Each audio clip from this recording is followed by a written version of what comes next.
Hey, what's up you guys, it's Dorothy and welcome back to my channel. In today's video, we're going to go into chapter 54 of Lost by James Patterson.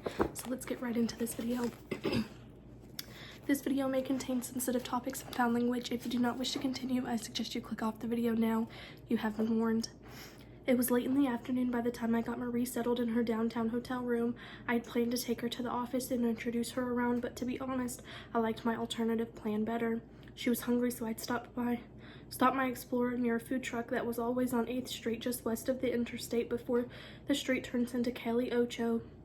Famous for restaurants visited by presidents and the Cuban culture on display, Marie looked at the truck with the neon letters on the side and said, "Sandwiches." She said, "You're only taking me to the nicest places I see."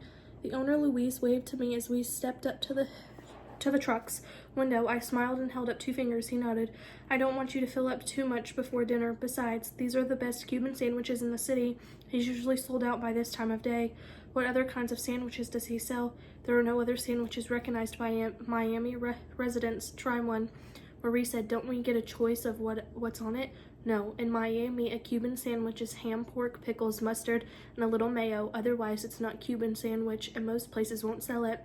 When I tried to pay, Louise held up his hands. "Never from you." I thanked him and stuffed a 10 in the tip jar. As we sat in the air conditioning of my car, Marie said, Did he not charge you because you're with the police?" "Sort of, yes. Years ago, he was robbed by this, and his teenage daughter was pistol whipped by the robber. There was no way to ID the suspect, and Louise was too scared to give us many details. His daughter was a mess. She had 2 surgeries. It pissed me off," I said. "So I put on an offer out on the street for information about the guy." "What kind of offer?" "I let the best snitches know that I'd give them a walk on their next crack possession charge." They came up with a name. "And did they?" "The next day I had Ronald Jerry's in custody for robbery and assault. It was his 5th arrest that year." Marie thought about it and said, "An offer to ignore possession of crack? I'd never be allowed to do that at home. I'm not supposed to do it here either, but letting a brutal robber get away with beating a teenage girl isn't right. Given the choice between what's legal and what's right, I choose right. And now you get free sandwiches," which I'd like to pay for, but it would hurt his pride. But better a free lunch than is that his daughter is entering her 3rd year of University of Central Florida.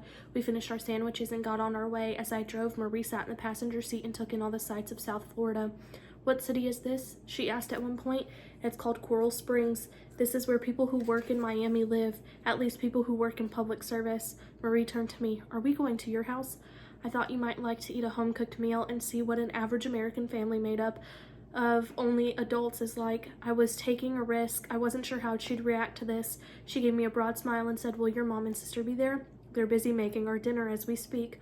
All Marie said was excellent. That is the end of this chapter. I will see you guys in the next video. Bye.